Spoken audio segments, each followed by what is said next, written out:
Hey, how you doing? This is John, and welcome to John's Longbox. I'm here with Christy of Kitty Flips City. Did I say that right? That works for me. Okay, how you doing?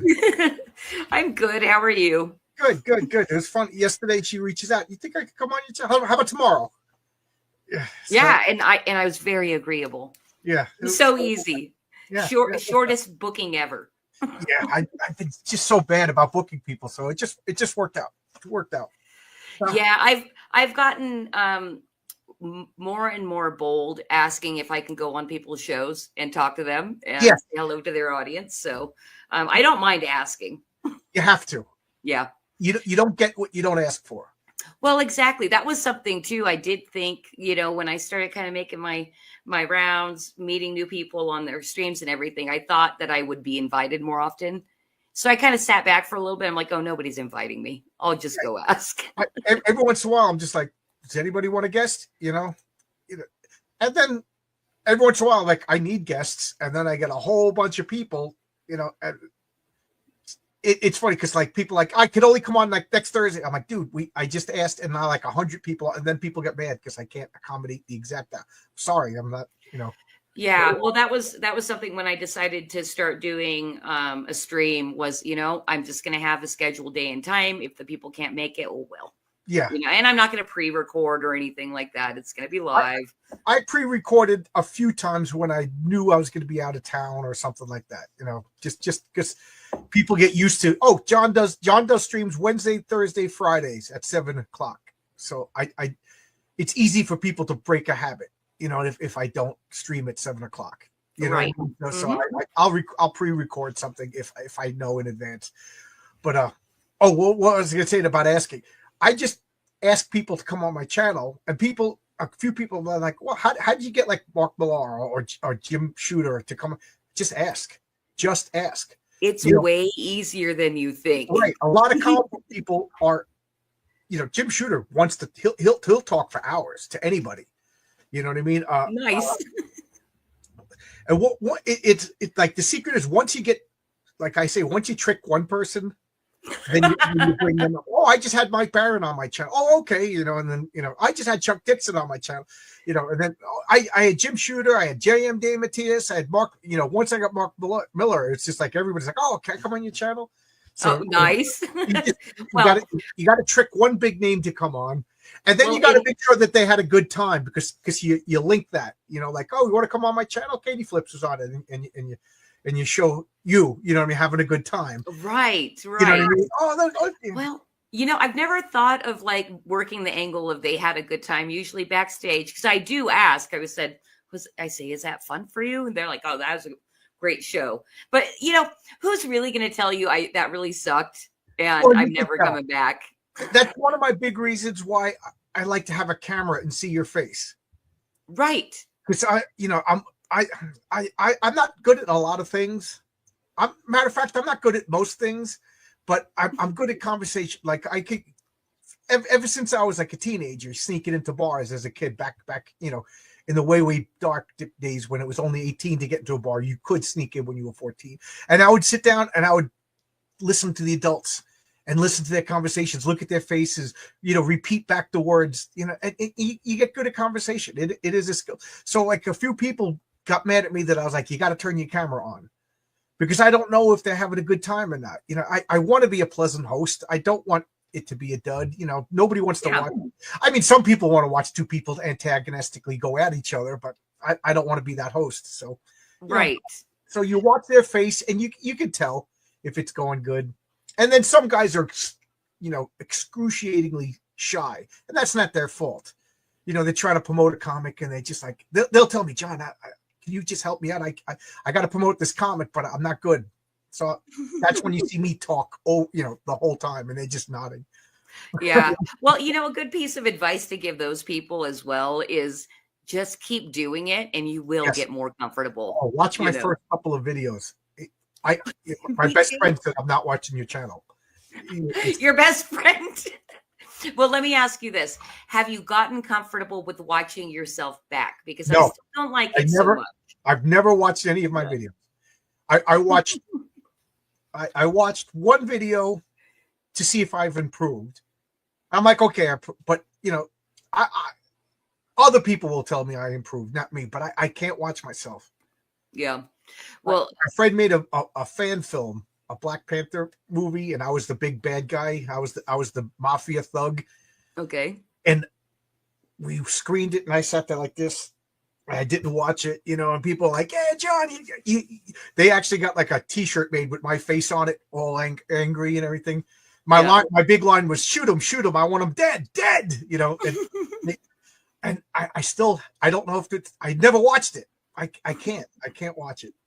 I that same guy, he teaches film and theater, and he makes pilots. He teaches kids how to make pilot episodes. So he had to make a pilot episode to show that he knew what he was doing. So we filmed the pilot, and I was the mafia guy. I'm always the mafia guy, and I think it was 9 years ago, and I finally watched it like 2 weeks ago. And I was like, really? oh, yeah, and I'm like, oh God. You could see me panicking because I forgot my lines, so I just said something else. And nobody else would know that I didn't. But oh God, I can't. I'm getting embarrassed just thinking about it. I wonder if you put like a decade between like the film self and your comfort level. Because me personally, I think if I watched myself 10 years younger, I might be okay with it because I looked hotter. I'm well, like, I never looked hot, so I guess I'm never watching. Marcus says he can't watch it. So Marcus, I'm asking you specifically, Marcus. You never rewatch those It's Clobbering Times? Marcus is always on with me Friday nights on It's Clobbering Time. Oh, that's nice. Is it on YouTube? Is what on my pilot episode? If you go to my channel, it's linked in the community section somewhere. Okay, go dig in. Yeah, Plumbers at Large. It's terrible. Hello, all you salacious scallywags. How are you doing? How are you doing? Barrett. Yeah, yep. So, what's going on? How are you doing? I'm doing all right. Let's see. I had fun earlier. That promo photo that you used of Kitty Phillips, my alter ego. I colored it today, so that was fun. And that's that character's first piece of fan art ever submitted. So that was exciting. Other than that, we are putting together a 24th edition. And my husband gave me the assignment of doing a write-up for a collaboration that we're doing with, you're probably familiar with Madness Comic Network, right? Yeah. So the guys over there that draw stream all the time together decided that they wanted to do a collaboration with Flip City and asked us to provide a topic for them to draw on. And so we did. And so it was my job to do the layout and the write-up, introducing what we're doing there. And the first theme was women who love serial killers, basically. And you met my sister.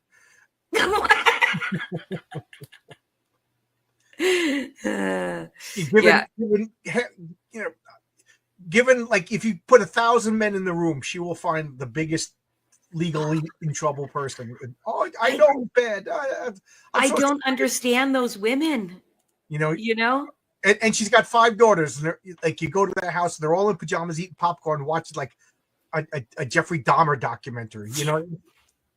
Okay, I am guilty as charged as well. I don't know what it is about us women and the true crime. It is just fascinating to us. Well, I have to admit, once in college, there was this girl, and I am not joking. Me and my friend Cody were just walking. What is it called? The quad. We're walking through the quad, and this girl just comes up. Pretty girl, green eyes, red hair, and everything like that.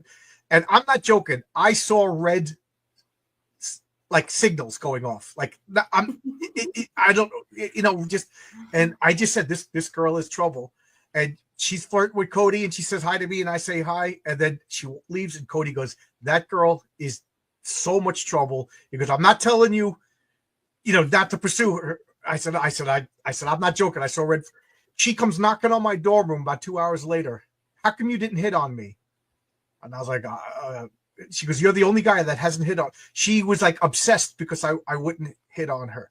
And I have to say, it ended exactly the way I don't even want to get into the details, but let's just say it ended with me throwing all of her stuff into the street in front of a driving car, screaming like a madman. Oh my gosh. Well, I'm sure. And I'll she never forget earned it. throwing that suitcase into the road, and it opened up, and everything she owned just going through the air. And I was laughing because I knew how much of a maniac I was, and I knew this was the only way it could have ended.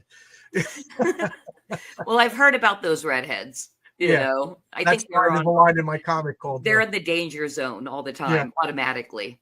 My friend Brian he knew the reference, but there's a line in my comic book that says redheads make you do crazy things. It's just like a theme with all my friends.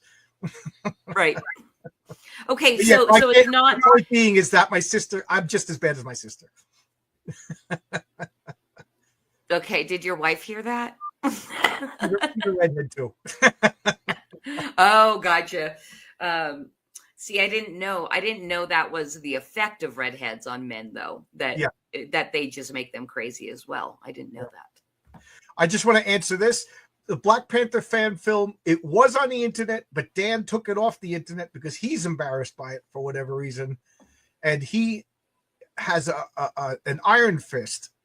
And I was supposed to be the bad guy in the Iron Fist fan film, but my cousin died that day, so they swapped out. I couldn't make it. I had to go to a funeral.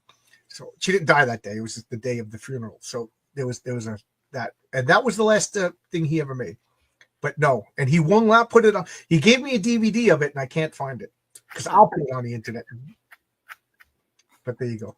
So as you were saying, you were talking about women who love serial killers, and then I went off on a crazy story. Oh yeah, no, it's basically our first collaboration that we did with the Madness Drawstream people, and it's all placed. The write-ups are out, and it's been a really fun project, and we're going to do it with them quarterly with the publication of the magazine. So the next theme is basically the reflection. It's basically a magic mirror that reflects back to any kind of well-known person or celebrity, reflects back to them their true essence. So we're giving the artists an opportunity to kind of take the shit out of any celebrity that they don't like very well.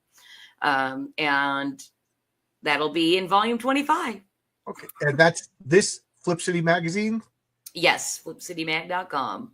Okay. And it's also on Fund My Comic? It is I think what we're doing with the crowdfunding, because we haven't done crowdfunding since the beginning. We just started with volume 18 and try to get a crowdfund out for every volume, which is quarterly. So what we decided to do with crowdfunding is do a down and dirty 30-day campaign every 3 months. And that's what we're doing right now for volume 24, which should be going to print the first week of April. Okay. I'm just going to bring up your one of the links that you just show everybody. What's up, Shadow Punk? Let me know in the chat if you could see this, because it seems like last night I thought I was showing stuff and it wasn't. So tell us about Flip City. What it is? Hold on. So Flip City Magazine's a comic satire magazine like Mad and Cracked were back in the day. If there were any time in history that a satire magazine doing cultural commentary was needed, it was right now. So in 2020, we launched with volume 1, and we're lucky enough to garner the attention of a couple of kind of bigger YouTubers and started building our audience that way. We didn't even know if it was going to be a print magazine at first until we tested it with our first little group of readers that were coming over and buying. And about 95% of people were choosing the physical magazine over the digital. And since then, we've always been in print. It is very, very, very funny. And basically, if there's anything about culture or politics or entertainment that really, really bug you, it's likely we're going to make you laugh because we kind of take the shit out of all that stuff. Just like the old satire magazines used to do. But I think we're even a little more savage. Jay Dyer called us advanced. It's like Mad Magazine, but advanced. And Mike Barron loves it. Yeah, Mad Magazine was for grade school kids. You That's know, what people say, but there was like nudity and stuff in it, wasn't there? not Mad Magazine. No, there was no Not in nudity. Mad? No, Okay. you think of the National Lampoon? There was Okay, nudity. maybe I am. Yeah, but Mad Magazine was what I liked. It was for little kids, but adults could get it. You know, it was Right. like you know, but like Bugs Bunny. But this is this for kids? Like kids won't get this. This is political humor. It's not, I wouldn't say political humor. It's more like societal cultural commentary, but of course that encompasses politics. Okay. When I think of political humor, I think of those like one panels where everything's labeled to tell the joke, like, hey, here's look, it's President Trump or Yeah. something like that. It's not so I don't categorize it as political Okay. humor. Cool. But it does get a little political, Yeah. I mean, when you look at the covers, you can kind of tell. I'll bring up so this is I'll bring it up your campaign on Fund My Comic. Cool. Which, by the way, I love Fund My Comic. Well, side note on Fund My Comic, that is the only place, at least this is our plan. We don't want to fund anywhere else. We're kind of idealistic people, and we don't like we're actually savagely anti-censorship. And so I can't bring myself to go on platforms that, censor. So I really appreciate what Luke built over there. Luke is he states his rules, and you follow his rules, and his rules aren't ridiculous. His rules make sense. You know, Mad wasn't for kids. I would say it was for teens. Well, teens or kids is fun. The older I get, yeah, right. If you're 35 years and under, you're kid. I was just saying to Kitty before we went live. There was a girl apprentice. I'm lifting heavy stuff, and she's tiny little girl comes. Hey, how you doing? Can I help you? And I was just like, no. And in my mind, I'm like, this is like a 14-year-old kid. This kid shouldn't even be on this job site. And they're like, no, she's 25. I'm like, well, wow. The kids look, but she gets points for asking to help. Nothing showing on YouTube. Oh man, is anybody else not seeing anything? Really? Anybody? Marcus, are you seeing this? I know Marcus is probably driving. How is that happening? I don't know. I think something's happening with StreamYard. StreamYard did like an update. Apex Comics, they're all like corporations with insane. Yes.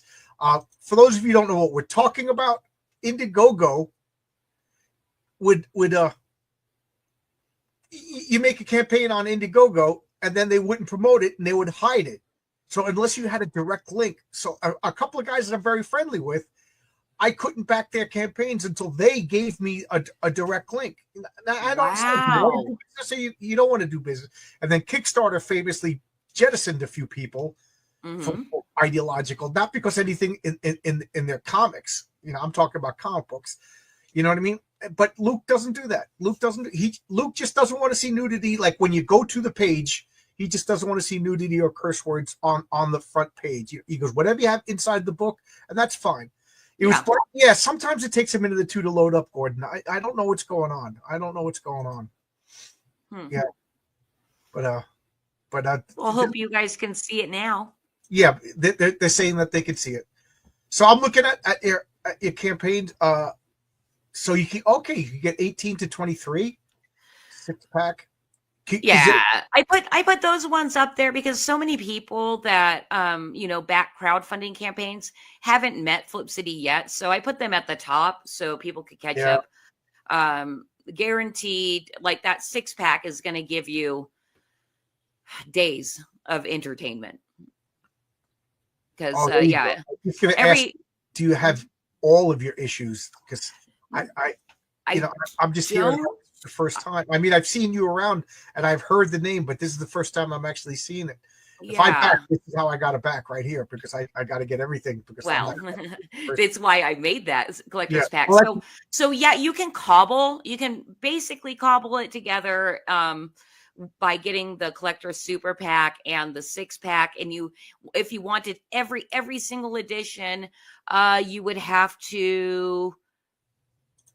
You'd have to go to our website and get issue 16 and 17 as well. But everything's everything's listed in there, so you know what you're getting in every package. So that has like the collector's pack, it is valued at the $350 because I have 4 editions in there that we're not selling anywhere else outside of that pack. Okay. Where they were lower run, or they sold really well as individual issues, or we had higher subscriber counts, things like that. So we don't have that many of those 4 left. Cool. Yeah. I love this right here because this art kind of reminds me of Mad Magazine. And I don't know about the youngins, but Mad Magazine was everywhere when I was a kid. Like, you went to anybody's house, if they had kids, there was a Mad Magazine somewhere in the house. Like, if you turned on TV and the TV was about a family, some of the kids on the family, some of the kids on the show were reading Mad Magazine. Mad Magazine was everywhere. I am just amazed that it went from like every kid in America had Mad Magazine, or at least like, I know in my house, my brothers would get it. They loved it. And then I would get it and then it was like the only like comic thing that just went all over. My friend would take it. My other friend would take it, and it got, by the time, like, literally the pages were falling out of Mad Magazine. It's the only like comic magazine that I didn't collect because it was destroyed. It was just like consumed. And and there was, of course, there was Cracked magazine, like you say here, and then there was Crazy. Do you remember Crazy? I do. Although I did not. I don't have any memories of actually ever looking at that one. Yeah, Crazy was the least popular out of the 3. I think Crazy was the Marvel magazine, and Crazy always had like Marvel humor, like The Incredible Bulk, The Human Scorch. Right. It was the publisher, but it was funny because I always joke that it was like West Side Story gangs in my neighborhood. Like, some of the kids like Mad and some of the kids like Cracked, and we would dance fight in the street over which magazine was better. And then you want to hear a weird story that has nothing to do with what you're talking about? Sure. My friend Scott's mother. Okay, I'll put this down. I'll bring this back. My friend Scott lived two houses away from me, and I wouldn't play with Scott because, first off, he did the wrong voices when we played toys. We're playing Star Wars toys, and he would use a C-3PO voice when he was R2-D2, or Obi-Wan Kenobi would talk like Luke, and I couldn't play with him anymore, so I banned him from my house. But his mother was such a control freak. She had a subscription to Cracked, and for whatever reason, they would get 2. I think Cracked was trying to bolster the subscription rates, so they would send everybody 2, and they, look for advertisement. And then every month she would call me over and be like, "John, here's Cracked," and she would give it to me, and she's like, "A week from now, I want to see that it's not beat up." So I would have to like read it, like, because I knew if it was beat up, she would go to Tommy and give Tommy the next issue. So for like a week later, I had to show her that I still had Cracked in like pristine condition. Really? Yeah. Hey, you know what? Maybe she just helped you become a better collector. Yeah, maybe. Yeah, you're right. And here's we played Electronic Battleship. Do you remember Battleship? Before. Oh yeah, I remember it. Well, we had a electronic version, and you program in one of your ships, and she would sit there and watch to make sure that we weren't cheating, but it was impossible to cheat because. So she would just sit there like and watch, That's kind of weird because doesn't she have things to do? I don't know, but her brother was like a general in the Marines, So I just think, and she grew up on military, so I just think she had this like military bait, Just I was scared of her. Right. I was like, I Crack magazine's got to fold it. I'm never gonna get another one.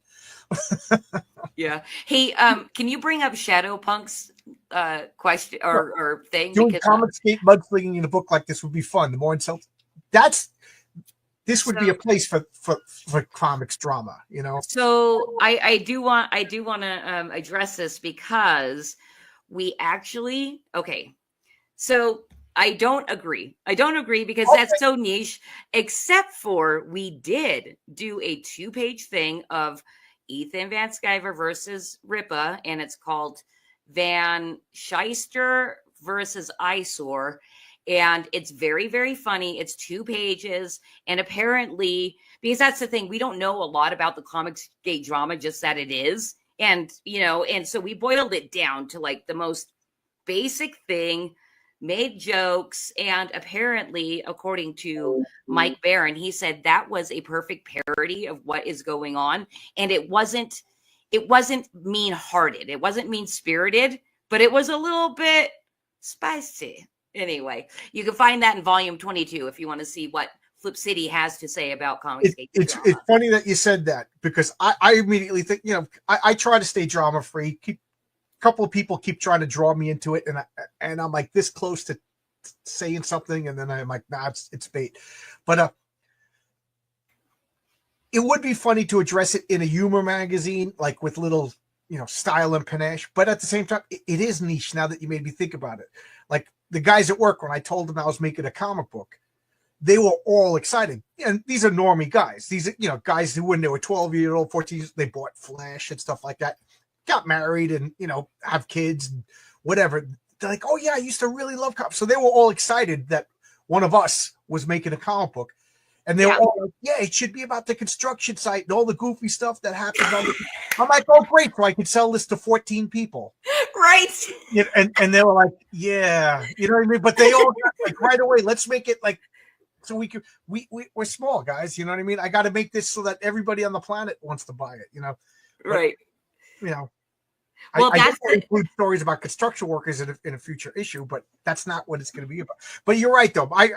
A Comicsgate parody, yeah, that would sell to like upwards of 100 people, you know? Yeah. I mean, well, look at, you know, Pencils Down did it, didn't they? Yeah. I mean, so it's already taken care of. As far as I know, I heard it's a love letter to Comicsgate, but you know, there's all kinds of stuff like that. For everyone, they are, and everybody loves comics. It's funny because when I was telling my normie friends about making a comic, they were all excited. They're like, "Oh, I love comics!" And, you know, we're talking guys that are like, you know, crusty old guys, their backs are hurting because they've been working for 40 years. They just want to retire to Florida. And they're still like, oh, man, when I was a kid, I used to love comics. And they still make them. And that was killing me when they still make comics. Like, these guys, they haven't seen a comic book in 25 years. You know, they still make because the only place you see them anymore is in comic book shops. And if they don't have any reason to go in. Right. Mike Barron said that. Nobody wakes up and just goes, you know what, I'm going to get into comic books and then drive to the local comic book store. Like, yeah, it's got to be like the drug dealer on the corner. You know, hey, you go, kid. Yes. Hey, is that what crowdfunding is? We're the drug dealers, or no? That might be Global Comics is the drug dealer. Yeah, it would be like those raunchy puppet shows about Eric July. Yeah, but who really watches them? You know, right. Let's go into a comic book store and ask people if they've seen these. You know, it's literally like 1,000 people out of a nation of 270 million. You know what I mean? Like, yes, of course, my comic book sold even less. You know what I mean? But you know, but who's going to watch that? All I gotta say, Shadowpunk, is if you want to see how many backers Comicsgate comic. Satire comic would do, go look at Pencils Down. Yeah, you're right. And Justin's a good guy. Yeah. And Justin, you know, Justin promotes a lot. So that's what it'll do is what Pencils Down did. Yeah. They do have a lot of backers, but you know, well, I know EJ has a lot of backers. I haven't seen any backers in a couple of years for EBS. You know, he hasn't had anything new in a while, so I don't know. I don't know how, if he was to release something tomorrow, I wonder how many backers. But whatever, you know. I don't know. Do what you want. You know what I mean? Yeah. I'm like, stop bossing me around, Shadowpunk. Just because I went on a stream with you doesn't mean that you get to boss me now. Pencils Down is as raunchy as the puppet shows? Is it? I don't know. He's got like an evil Phantasmagoria girl. She better not be raunchy. She's a sweet girl. I don't want to see raunch involved with Phantasmagoria girl. So, well, all I know is she was pleased with her sexy dark angel. So, well, I was going to ask you something. I got distracted. Oh, so Mike Barron said it was good. Does he write for you? Because he writes pretty funny. Have you ever read Florida Man? I haven't picked up Florida Man yet. I need to, because I'd love to see his comedy writing. Mike Barron subscribes to Flip City Magazine, and on a stream of mine that he came on, he gave me that quote, and then he has DM'd other amazing quotes. Like he gives it 6 out of 5 stars, and like he just gives me like a lot of little quotes for Mike Barron, and it makes my heart so freaking happy, because I know he's a well-respected name in the comic space. So I'm like, this is perfect for crowdfunding. And I think Mike knew when he was giving me these things, because I'm an obsessive quote collector, and it fucking helps sell magazines. Yep. He messaged me, give me your phone number. I'm like, I'm going to get yelled at. And he calls me up, and, and we were talking about my comic pointers, things that I did good, things that I didn't do good, but Mike Barron calls me up, who am I? I was like, yes, sir. Yes, sir. And I was like taking notes, I grew up reading his comics, I love Badger. I love Nexus, you know what I mean? And now that guy is calling me, giving me advice on my comics. So he's a darling man. Like, I didn't realize when I first met him, I didn't realize like how freaking awesome he was. And just the longer I've known him and sees and hears what he does, I am blown away at like how helpful he is to all the indies. It's just like he wants to see so many people succeed. Right. Yeah. We were talking about comics, and he was just like, he goes, I want all comics to be good. And I've adopted that policy. I want all comics, even if I have a personal beef with Phil Moskowitz. Phil Moskowitz is the fictitious name who gets a lot of beatings in my, but even if Phil Moskowitz and I have a bad rapport, I still want Phil's comics to be good, because why? So are you telling me you beat up Jews? Back that was the 40s. It was different. I'm that old, but Mike. First off, he's legit funny. Like Florida Man, I laughed because I like situational comedy. So I thought it was good. It wasn't like traditional comic book comedy is not funny. Like I don't know if you ever read ARG from Marvel Comics in the 70s or Not Brand X. It's just excruciating. Like, and then DC had a couple of they're just not funny. But like Mike Barron wrote legit funny. So if he's talking about your magazine, I know I'm going to be spending $350 on a every time. Like I was saying yesterday, you come on my channel, it should be the other way around. You come on my channel, you should be backing my book, but you come on my channel, I back your book. It's that's exactly it. I see your name and I get dollar signs. I'm like, I gotta go show John this. Like, he's a collector. I was joking, if I lived by the train tracks, the hobos would have like those, those marks on my mailbox, like the hobos used to do. Like, this guy's a soft touch. This guy. I don't think I've ever heard that. Yeah, the hobos, they had like a.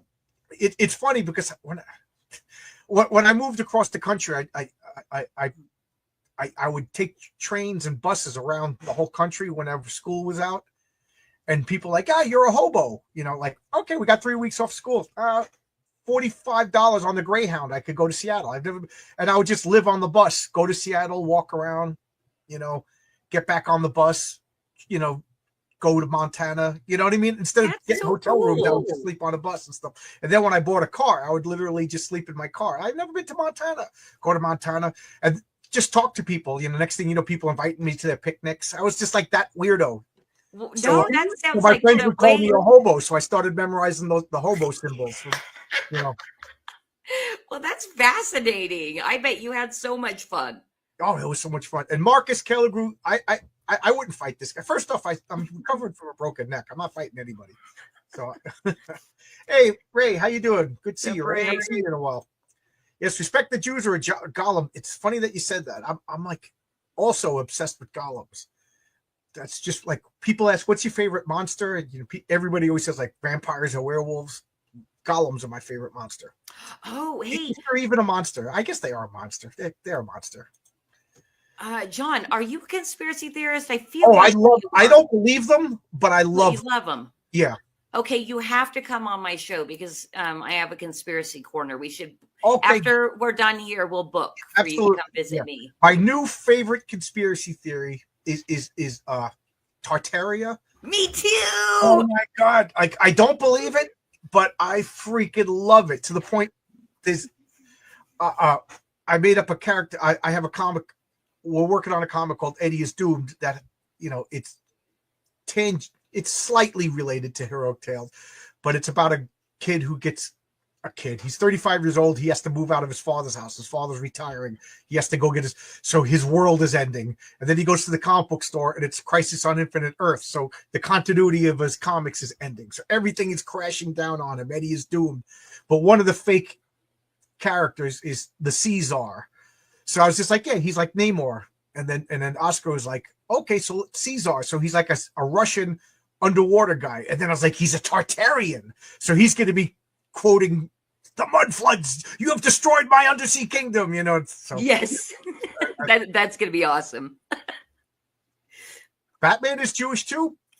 This is my producer, Cosmic Grandpa, and my sidekick is Batman on my show. Oh, okay. I was gonna say I always thought Bruce Wayne was like nondescript Protestant, which is like a safe thing for comic book characters to be. Like Reed Richards is just he's Protestant, No, my Batman is unsafe. What's that? Oh, my Batman is very unsafe. Okay, howdy, Screwhead, great name. I remember that when they finally announced that Ben Grimm was Jewish, the Thing, and I was like, I thought we all knew that, he's modeled after Kirby, he's the Gollum. I always, he talked like a guy from Brooklyn from the 40s, Cosmic Grandpa. We launched the multi-part Tartaria series on 3 Beer Men Sunday. Cool. I got to watch it. I am so happy to hear that because when you said you were going to talk about it, you didn't, Cosmic Grandpa. And I was like, this isn't a Tartaria episode. So I will be sure to tune in the next 2 weeks. So I play a role-playing game with a couple of buddies that I moved out here, and they're all retired cops. So they're just willing to come over and play role-playing games whenever they want. And my friend Roy, he made a character, and he's just like, yeah, Red Star is her name. He goes, yeah, she's from Tartaria. So I said, oh, what's Tartaria? And somebody else just laughed. It's a region in Russia. He just didn't want to get into it because Roy would gone off. So I was like, okay. So he would, throughout the night, he goes, back in Tartaria, we invented, anything a bad guy did in Tartaria, we invented that 100 years ago. And I thought it was just funny, but he was like, going off on the conspiracy of like the free energy and everything like that. Mm-hmm. So I was like, what is this Tartaria? So he's like, oh, look it up, So I was like up till 4 o'clock in the morning, like, oh my God, this is my favorite conspiracy theory. Like, birds aren't real was fun, but Tartaria is good. I also love that the ice shields in Antarctica. Oh yeah, that's part of that the flat Earth theory. Yeah, I love that. Mm-hmm. Yeah. Yeah, I never got into the birds aren't real, but Tartaria. I don't believe any of them, but I love that one because the people, everybody knew it was a hoax, but it was just how gullible are people.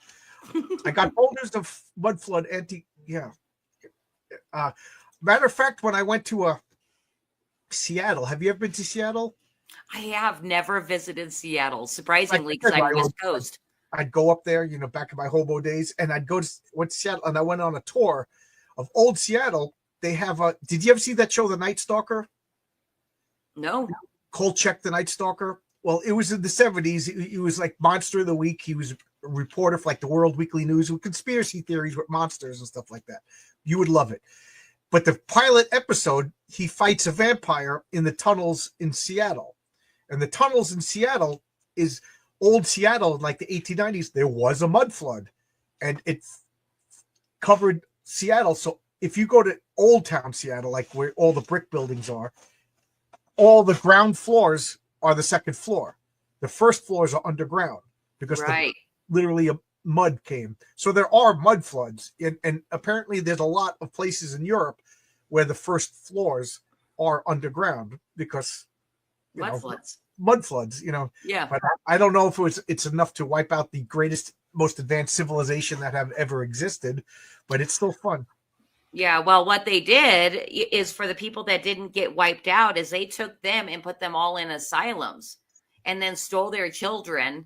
And what they did is apparently, this is a theory I've heard with Tartaria, is they took all the people that didn't get wiped out in the mud floods, and if they wouldn't go along with the new narrative, then they were put in asylums. Oh, okay. Makes That's sense. what I've heard. What else are you going to do with troublemakers? Yeah, exactly. I mean, hey, Doc. Get on board. How you doing, Hi, Doc? Doc. Yeah. I see that a few people are watching on my channel. Thanks, guys. Remember to hit that thumbs up. Like, subscribe, all that stuff that I always forget to talk about. Yeah. I was out, I'm working. I'm a construction worker. I'm working at the airport. And one of the things that is good about my job is you're meeting a lot of people. One of the things that's bad is you say goodbye to a lot of people. And most of the time you don't even say goodbye. It's just like you go to work the next day. He's like, where's Tom? Oh, Tom got transferred at the end. And you never see him again. It's really sad. But one guy came in and I worked with him for 2 days. And one of the times I was just glad to see the guy go. But I had just came back from Iceland. On my 50th birthday, my wife and I went to Iceland.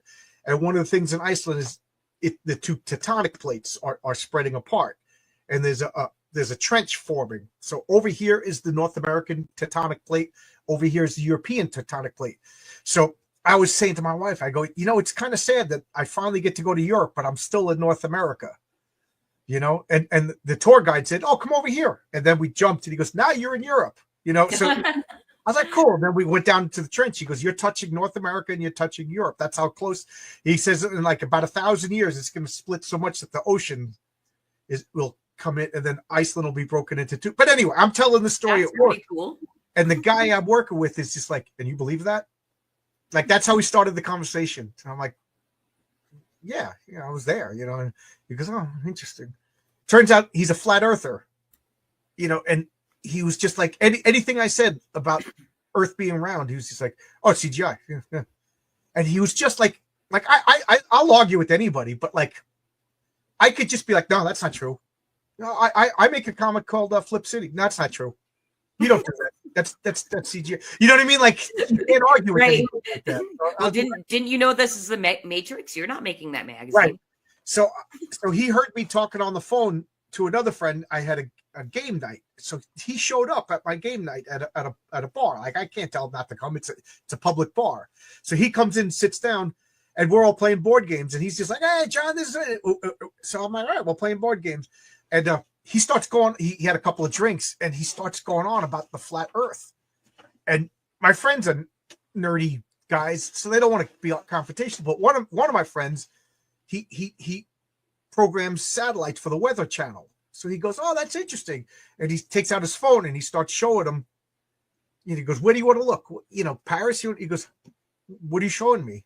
He goes, I work for the Weather Channel and I have access to the satellites and I'm showing you feeds. Like, it's dark in Tokyo right now. It's sunny in Paris. That could only happen on a curvature. He goes, that's all CGI. And it was just like infuriating. Like, so the next day we're at work and he's also a Africa centrist, a black guy. Africa invented everything. The white man stole everything. Oh, so, okay. So I was just like, I'm just going to annoy him the way he embarrassed me. So I was just like, there's no Africa.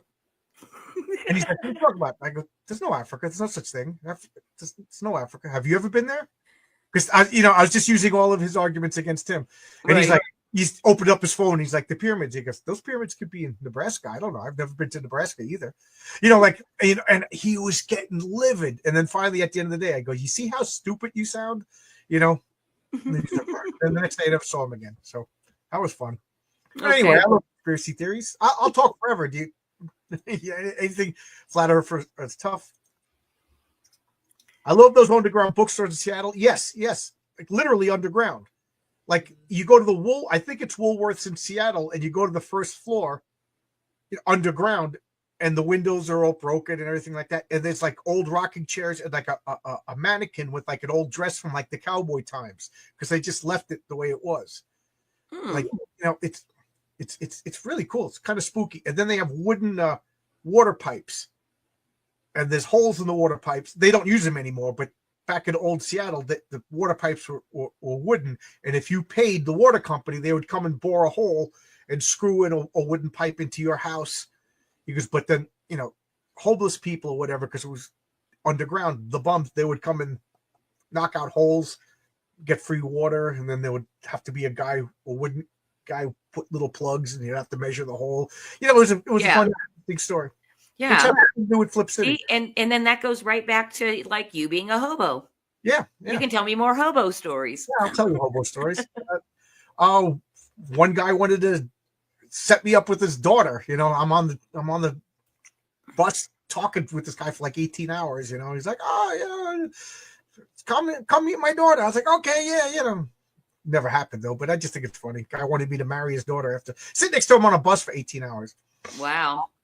So I said I'd bring up your comic again. So you make this 4 times a year? Yeah, 4 times a year it comes out. It's about 60 pages every time. Our goal, though, is to get it up to like around 80 pages of content. But we're not quite there yet. But guaranteed pretty much 60 some pages every time. We have a format. We always open with a lead parody that's anywhere from 6 to 8 pages, and that's the most sequential art and comic booky you're going to get is our opening parody. This is going to be a really cool pull-out poster in the center of the book. That is something that you can look at for hours and find something new. It's one of those types of posters, and basically, if you kind of know what's been going on in our world and the culture, you're going to get a good amount of the references, but we're also turning it into a game and something that you can look back on in 10, 15 years and be reminded, because we're putting a key on the back of what certain things are.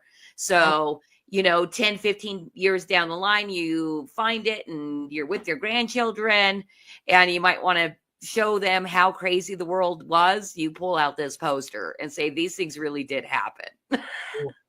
Do you have the same art team and writing team every issue? We pretty much have the same core. Okay. And then other people will cycle in and out.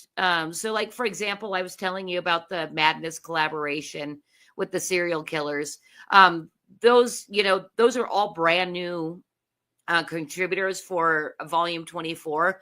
But when you get down to the bottom, so we've got the world's most base contributors. These are the people over the last 5 years that have contributed the most to Flip City and are usually in every single edition. Oh, cool. Yeah.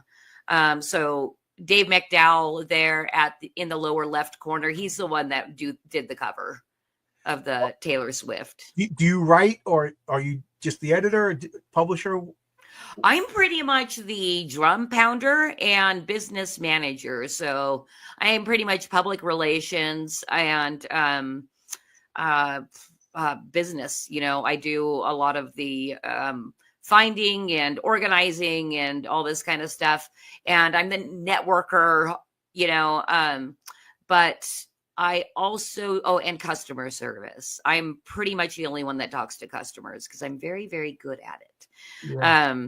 So those are my jobs. And I will occasionally write for the magazine or do layout and stuff like that. We're a husband-wife team. And so we both wear multiple hats and some of our duties cross over. That's pretty cool.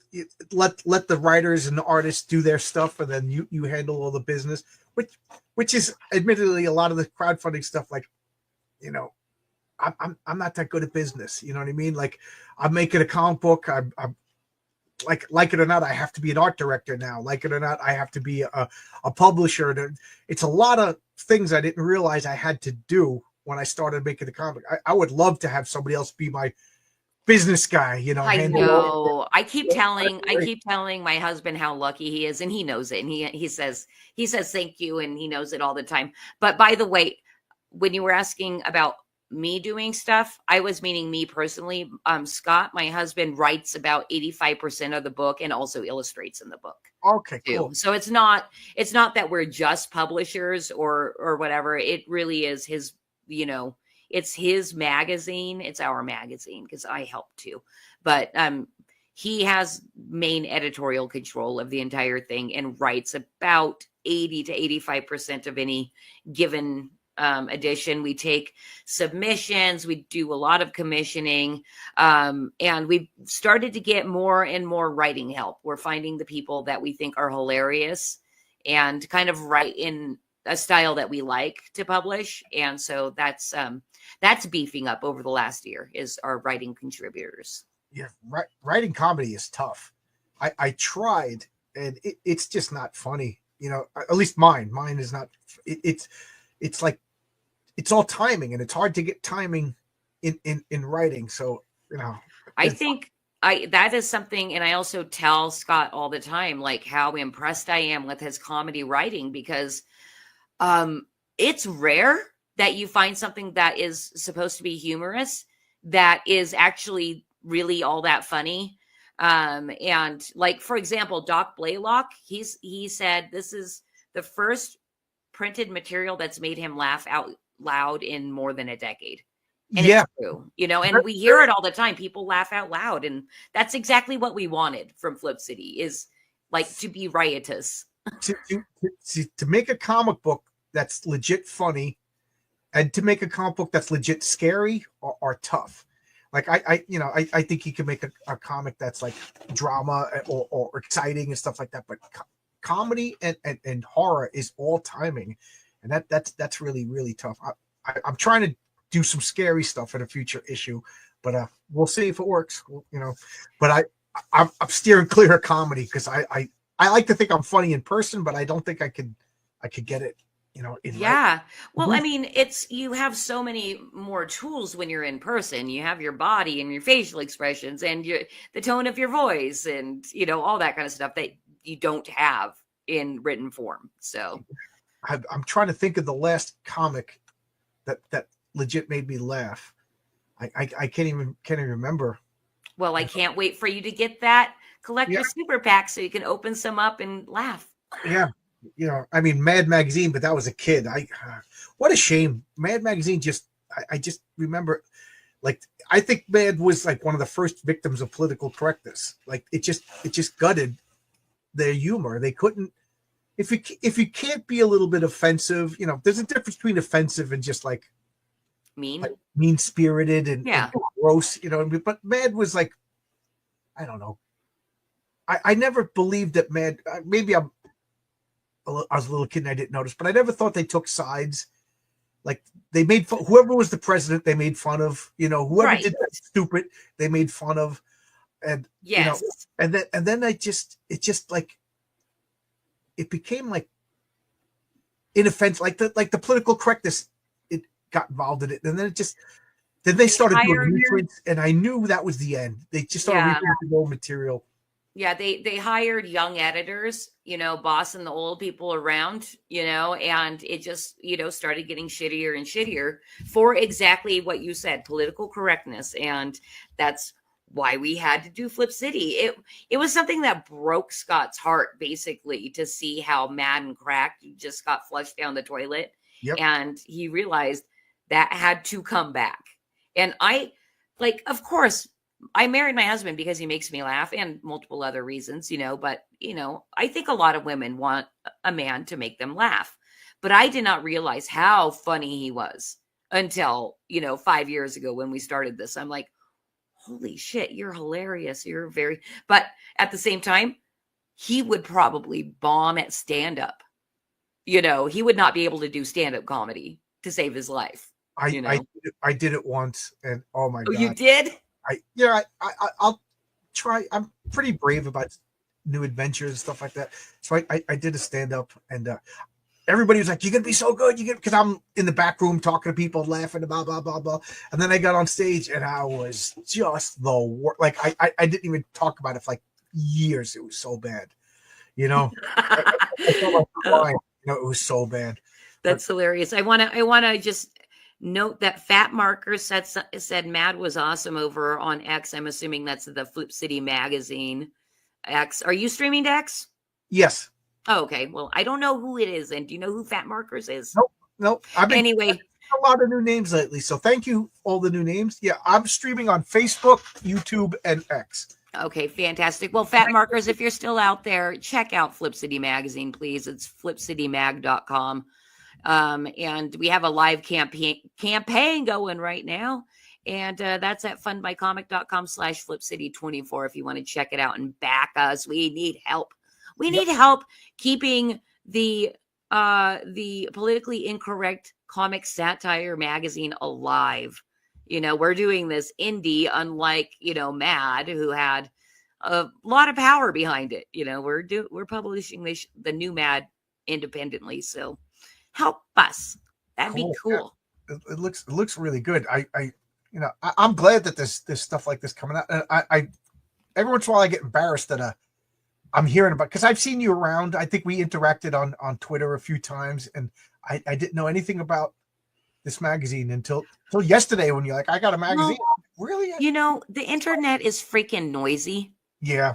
And that I don't ever fault anybody for not knowing what Flip City is, and why I love the opportunity to come on people's streams to talk directly to them and any audience people. I feel like it's the best way to get through to people on the internet, because they see your face, you know. They see how earnest you are, you know. See, and then that's what I always do. Talk, have stream of consciousness conversation. People get to see who you really are. Like, I like this guy, or I like this girl. Let's back their book, and then hopefully they like the book and they want to stick with it. Well, you know what's funny? I believe it was Doc Blaylock told me that a lot of people want to back you. It's less about actually what you're putting out. They want to back you. So you need to go out there and be charming or be nice, be yourself, da-da-da. And ever since then, when my campaign isn't doing well, it really hurts my self-esteem. And I'm like, people fucking hate me. Like, I'm not doing, like, what's wrong with me? So he's made me very insecure. Two things I want to say. First off, my wife will sit like over here and listen to our conversation. She loves She loves Doc Blaylock's voice.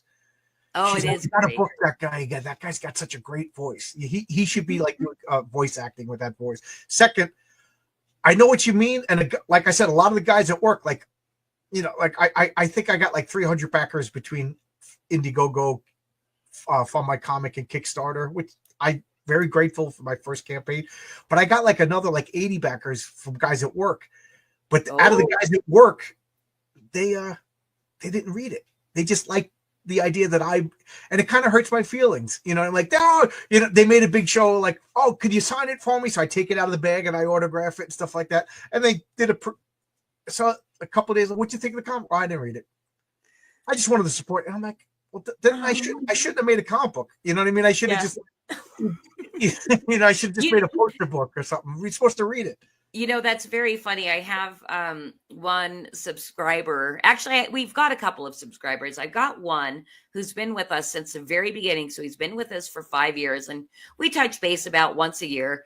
And he has never read a single Flip City, because what he's doing is collecting them for when his grandson is old enough to like understand the humor. And then he's going to open them all with him and read through them to remember the past. That's sweet. Okay, yeah. That's sweet. Well, what I did is I said, I'm sending you digital copies, so if you ever want to peek, you can, you know? You said you sell more physical copies than digital? Oh, for sure. Like 95%. Now, do the people who get digital, they probably overseas? I would say usually we do, because of the way our store is set up. I do get everybody's addresses. There's very few people that are in the United States that are have only our digital thing, because we also have a subscription for print and digital. And a lot of people like that because, one, they do want to collect their magazine, but they want to see the content without really having to ruffle anything up. And another reason is what's that? I said, in case Mrs. Stecker is watching, the lady down the block. Yes. International. And then it's also because from the time that we publish to the time of actually getting a magazine in your hands could be up to 6 weeks. So people that can't wait, like to get the digital so they can see what's coming to them in about 6 weeks. Oh, I'm remarkably patient. I like if I back something, I never check the updates. It's really bad because a few times I forgot to like on Kickstarter, you got to fill out the survey, and I'm one of the worst people. Oh, So I kind of hate Kickstarter because of that. But like, I just like it. Oh, a box showed up. Oh yeah, I forgot I backed this. It's kind of fun, you know. I'm remarkably patient. You know, it don't bother me. cool. But I also want physical comics. I don't want, you know, looking at this on the screen. This is one thing, but I don't want to read Tarzan on the screen. I want to pick it up. I want to be able to move, look around. You know, Right. You know, smell the paper. I don't know, but I guess young kids like digital. I don't know, guys. We got a lot of people watching. Do you guys like digital comics, or do you like? Yeah, that's one thing. My guest never gets to see the numbers. You know, I know that's a bummer. on somebody's channel, I'm always like, is anybody even watching this? You know, like Well, so how many people are watching us, John? we just lost 3, but we were up to, we were up to 72. Really? That's pretty darn cool. Damn. So you basically called them out and then they left. Yeah.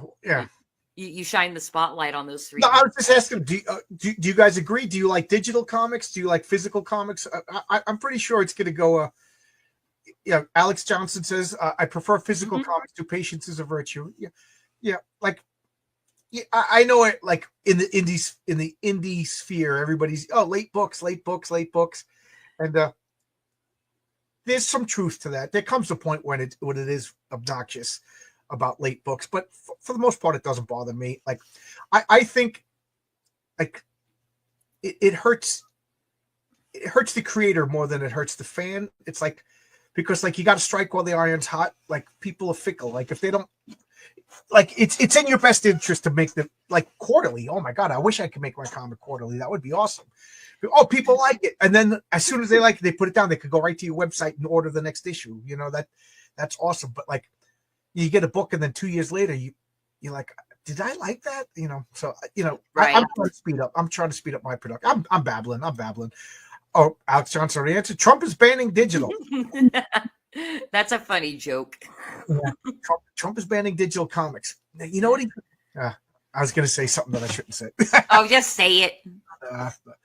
I prefer late physical books than early digital ones. Yes.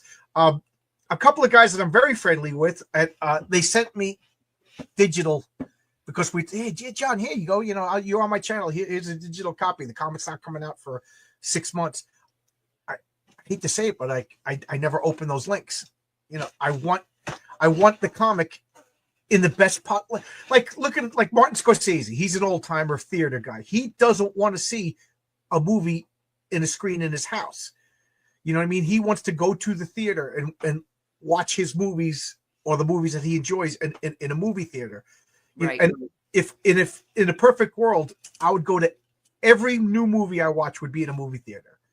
You know what I mean? But you know, unfortunately, you go to a movie theater, people screaming, and it's $100. Because me and my wife, we get the Bavarian pretzel, we get the sodas that you got to move out of the way to watch. You do movies right. Yeah, and then we go to dinner after. You know what I mean? So right, we're just, you know, so I don't want to spend $100 to see like some like movie about like the prairie. You know, she got disease. You know, that's something you watch at home. You watch John Wick in the movie theater. But in a perfect world, if I had infinite money, we'd go to the movie theater every day. I love going to the movies. You know, even a bad movie in the movie theater is fun. But anyway, that's the way I feel about comic book. The comic book should be in your hand, experienced physically. It's a more active experience, yes. Yeah. I was not going to have digital comics, but a couple of guys were like, you know, I live in Ireland. I live in a couple of guys from Canada. Like, it's like $30 to ship to Canada. I shipped a comic to Warsaw, Poland for literally the same price to Canada. Really? Yeah. Jeez. I can't have it. Let me guess, Mark. Rates again. Go to the bathroom. You know, that's the trick. You got to go to the bathroom. Even when if you don't think you have to go, you go before the movie. Because once you get things in hand and you're at that urinal, you're going to go, you know. and then you can enjoy the movie. But if you just go to the movie theater, go sit down with your giant Diet Coke, and I have to sit there. I'll be in pain, like, because if I miss like 14 seconds of a movie, I gotta see it again. I didn't see I gotta see everything. I gotta see the opening credits, and even if there's no after credit scene, I gotta sit there through the credits. I gotta see who the gaffer was. Good for you. I never. I hate when people say, "Oh, I'm OCD," and you've never been diagnosed. But the more I hear myself talk, I'm starting to think I got problems. That undiagnosed problems. Did you cut the collars off your shirts as a little kid? No. You know what I'm talking about, right? The little tags. Yes. Oh man, you put a shirt on with a tag, and I was like, I was like paralyzed. My mother would have to come and cut it off. Okay.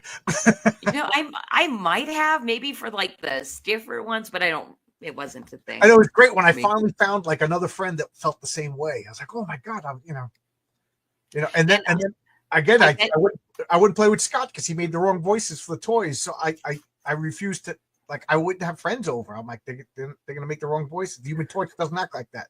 You know what I mean? So I made a friend, this guy, Sean, and he was exactly the same way. He couldn't deal with the tags, and we would play Star Wars. He would be over there. He was always the Rebels. I was always the Empire because they had the better uniforms.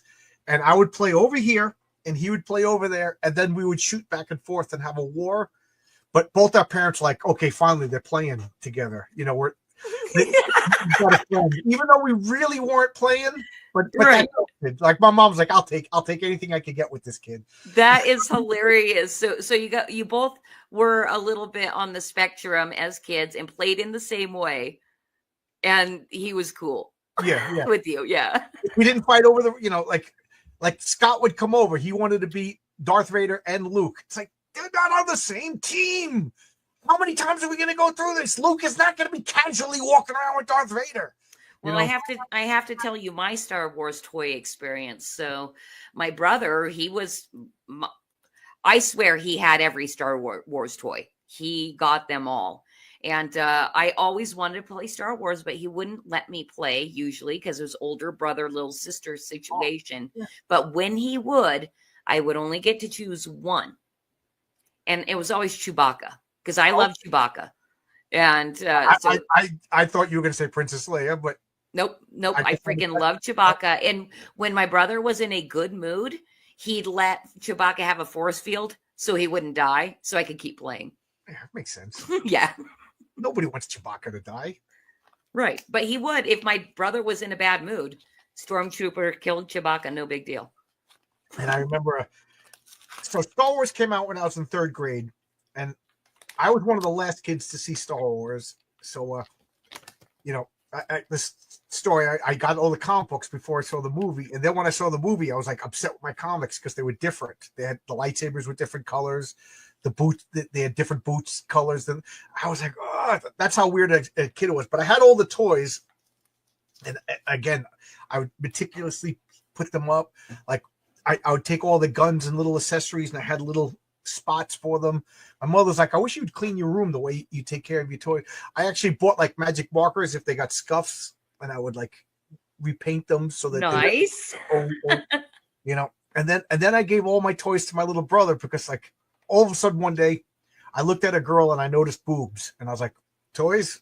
and it was a switch. Yeah, and I gave him all my toys. But then, like, with 6 months later, when I realized girls didn't particularly like me because I had Star Wars, hitting on a girl when you have a Luke Skywalker t-shirt on, it doesn't really work.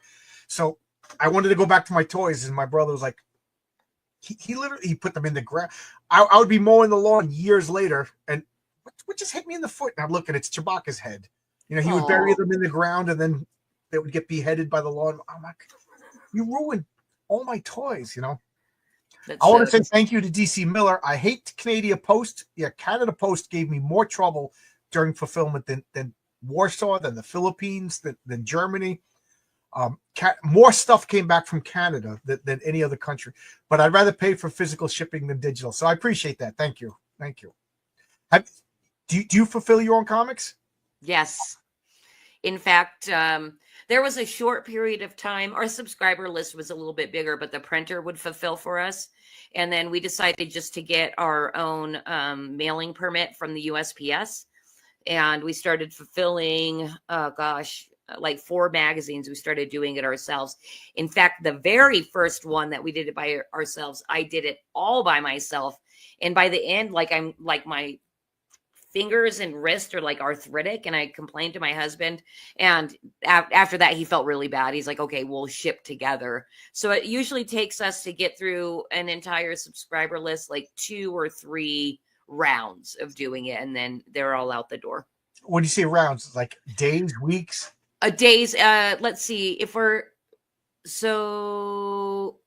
doing a shipping day while we're working together, it's about 4 hours. Wow. Yeah. So you guys got a machine going. Between the two of us, we've gotten pretty good at it. But that's the thing. Like, we stamp every envelope with our address stamp that's branded. We have to, of course, label them, and then we pre-sort and stuff like that. So, I guess it takes about 12 hours to get through all of our shipping. Pirate Ship or anything like that? I use Pirate Ship for my past editions. I used to use stamps.com, which I kind of miss because you were allowed to do first class flats, and you can't do that on Pirate Ship. So you have to spend more on Pirate Ship. But the cost benefit analysis led me to, I don't have to pay for Pirate Ship like a membership, but you do for stamps.com. So I use Pirate Ship, and I realized, like, because you could just hit that cut and paste, like, okay, Katie flips, 116th Street, whatever, Queens, and you just cut it, paste it, put it in, and it would fill it out. But sometimes the country wouldn't change, and a couple of them came back. Like, I shipped 2 things to England, but it said Canada because the one before it was Canada. And, that sucks. You know what I mean? So, and that was like $30 just in the toilet. You know what I mean? And I was like, oh man, that was 3 comics. I just wasted. You know what I mean? Yeah. So I was going to say, if you ever use Pirate Ship, you just got to look, because it was fun because it would make like a little Indiana Jones line of where it was going. Yes, I do like that about that.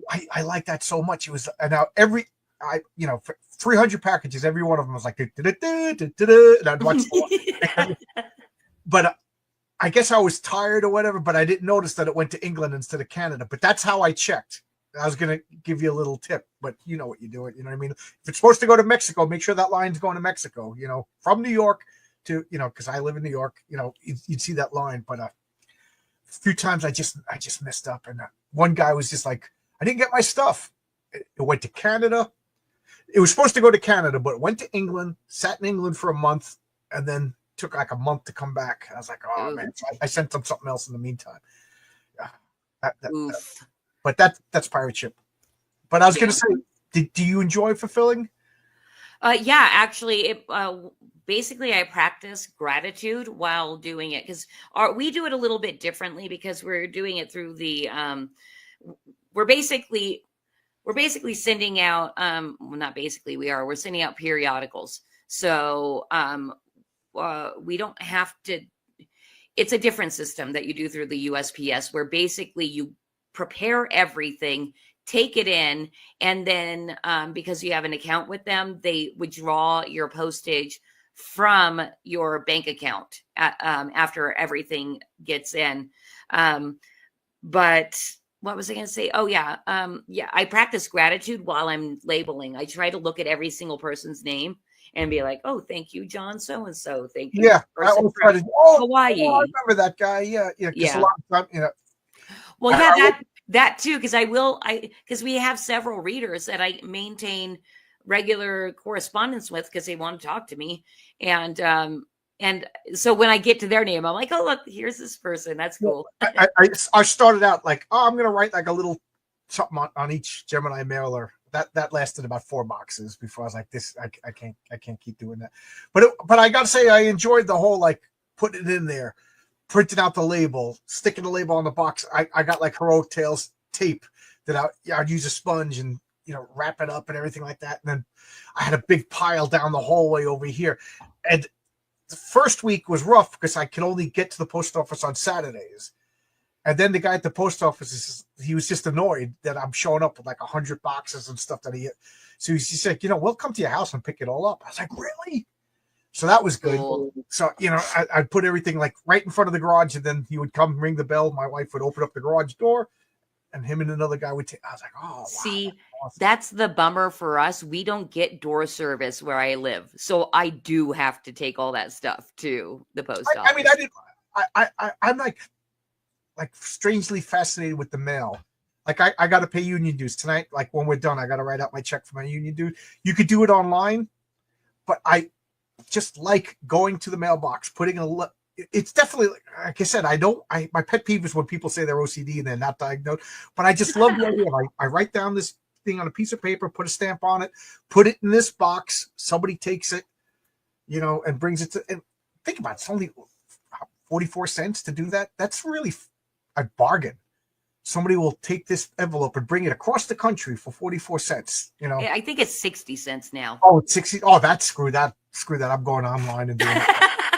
But, and then I get my union card in the mail. I know. I love like, I don't know, just the mail service. You put it, but I like digital stuff. Go to Amazon and buy something. It's not as satisfying as writing it. Yeah. Hey, so yeah, again, I don't want to say it, but because you're not diagnosed. But as I say it out loud, that is very funny because same thing with my husband. Like I've told him multiple times, I'm like, you're definitely on the spectrum. He's like, we're all on the spectrum. And I'm like, actually, yeah, I lean more the ADHD route, but yeah, he does stuff like he can't ever really have his socks off. And I'm like, that's weird. Like little weird things, like I can't get out of bed unless the clock is at a multiple of 5. So if it's 8:43, I'm not getting out of bed till 8:45. But if it gets to 8:46, I got to lay in bed till 8:50. Now, are you saying that is something you do? Yeah. Okay. Literally. So I set my alarm for 4:30, and I jump out of bed because I panic that it'll be 4:31 when I get out of bed. So like every morning it's panic. I got to get out of bed. Okay. You got to tell me, because that's kind of weird. What do you think your weirdest on the spectrum, even though you're not diagnosed, thing you do this? I was like 50,000 comic books. Yeah. And they're all alphabetized. They're alphabetized. I can't throw away a box.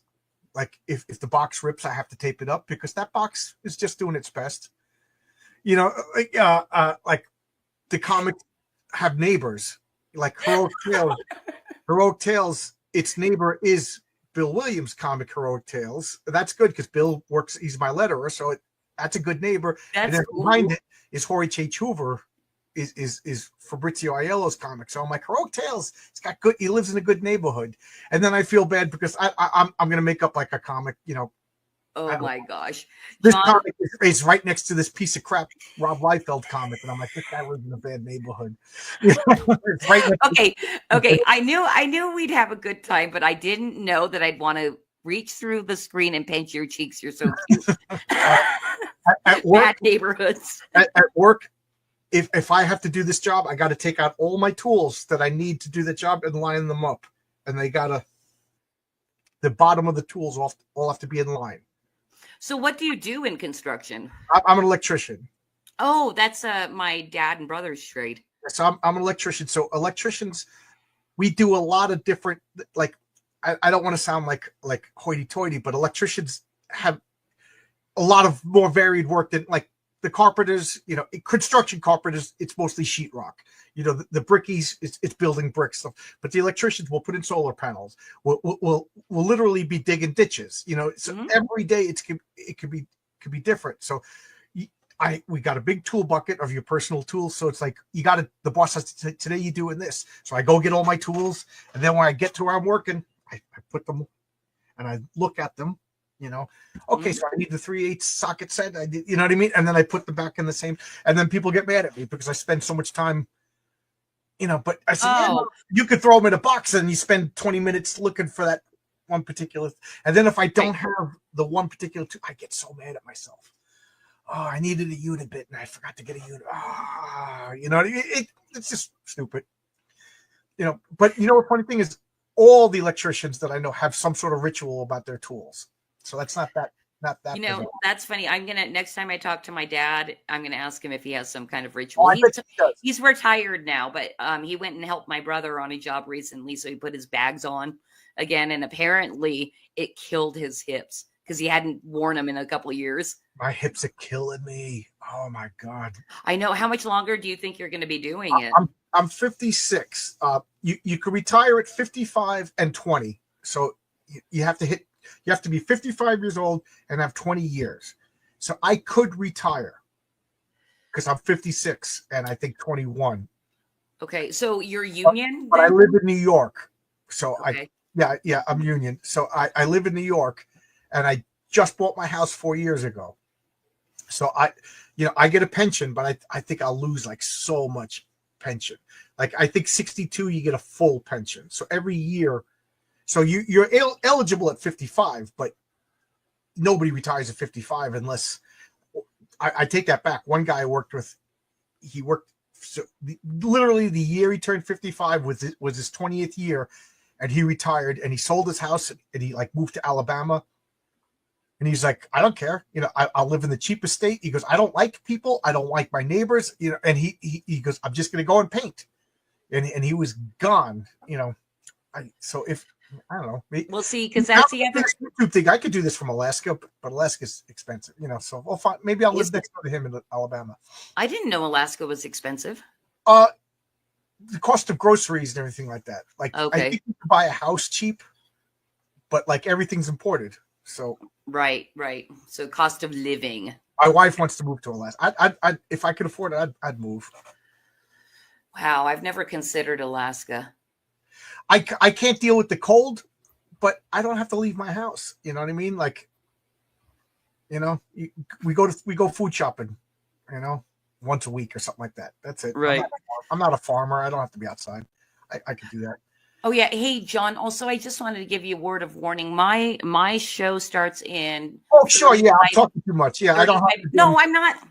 No, it's not that. I just wanted to make sure that you knew that I'm going to have to hop off in like 5-10 minutes. Sure, whenever you want. Yeah. So anyway, I babble way too much. So anything that you didn't get a chance to say, anything you want to say, and I'll bring up your campaign again.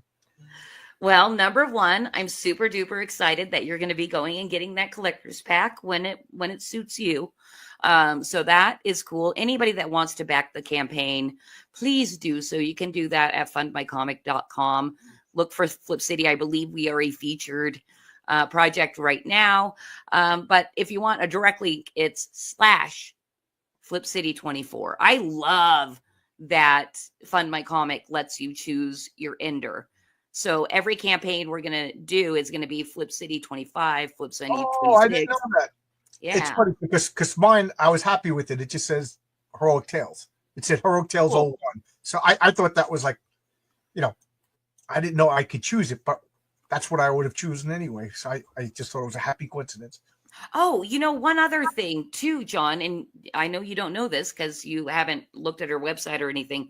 For anybody that doesn't believe me when I say this is a very, very hilariously savage piece of print media, we do have a free sampler on our website. So you can go to flipcitymag.com and check us out first. And I make it very obvious on the homepage how to get to the free magazine. It says read for free. And it has flying buttons and all this, so you don't miss it. So if you want to check us out first, you can do flipcitymag.com, look at the free magazine, laugh your ass off for free, and then go back the campaign. Yeah, Fund My Comic. Get this magazine for free. You can't miss that. Yeah, that's our parodies special edition, which we're printing at the end of the year. Okay. It's only digital right now, but we've been doing so many parodies over the years that we're like, you know what? This is going to be our first special edition is the parody magazine. Oh, right. Yeah, read for free. Okay, there you go. Yeah. So let's. Yeah, it takes a second for that to load. So you can read our simple sampler directly on our website. And if you want more for free, you basically exchange an email address for the full super sampler. Cool. So, yeah. Oh, that sucks that it's taking forever to load. It could be my internet. I'm blaming you for Yeah, sure. blame me. I'll take the blame. That's Okay, why cool. that's why I always tell my wife, let me be the bad guy when she doesn't want to go someplace. I go, tell him I wouldn't let you go. Yeah. I'll be the bad guy. I really love that little add-on to our website too, because it's a flip book. So, you actually get the magazine flipping pages and the sound and all that. Silly stuff like that. That Yeah. makes me happy. Did you guys build this website too? Okay, so it's done through Wix. We did hire a somebody that's familiar with like user experience to do the format of the website. And I'm so glad we did spend some money there because it's super easy to update and just keep the format, for the user experience. Because the first one we did was not great. Somewhere down the line, I'd like to do a Longbox Comics website, but I only got one comic, so it's easy just to go to Fund My Comic and go there, But when I'm at 24 issues, I would like to have my own little spinning website and everything like that. Yeah, StreamYard. There's something going on at StreamYard. Everybody's saying that there's problems. And thank you, Cosmic Grandpa, great guest on Longbox. Not a great host, just a guest. Yeah, just me. He has to say that because I don't pay him to be my producer. Oh.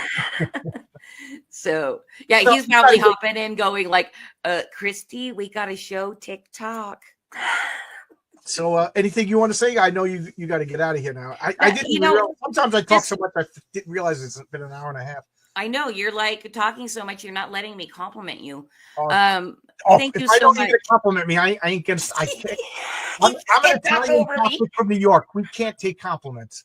Okay, well, so John, this was a really shitty show, and I had a terrible time. You jerk. Yeah. Have you met my brothers? Huh? Thank you so much for having me on. And let's, if you're gonna end the show now let's if you want, we can book something for you to come on my show. Sure. Backstage. Yeah, sure. Okay, cool. Right. Let's do that. We're gonna do the end. It takes like 2 minutes of like an ad for my comic. Okay. If that's too much, just hit me on Twitter or whatever. All right. Thanks a lot, everybody. It was a lot of fun. Bye. And tomorrow, I don't know what I'm doing at 7:00. That's my normal slot. I might just talk about comics that I read. I got a huge stack. But at 8:30, it's clobbering time. Open invite, meaning anybody could join in, and we talk about who's going to win a comic book fight. Tomorrow it's the Winter Soldier versus Deathlock, and I know who I'm rooting for, but that doesn't necessarily mean that that's the person that's going to win. So we'll see you tomorrow, everybody. Bye-bye. Have a good one.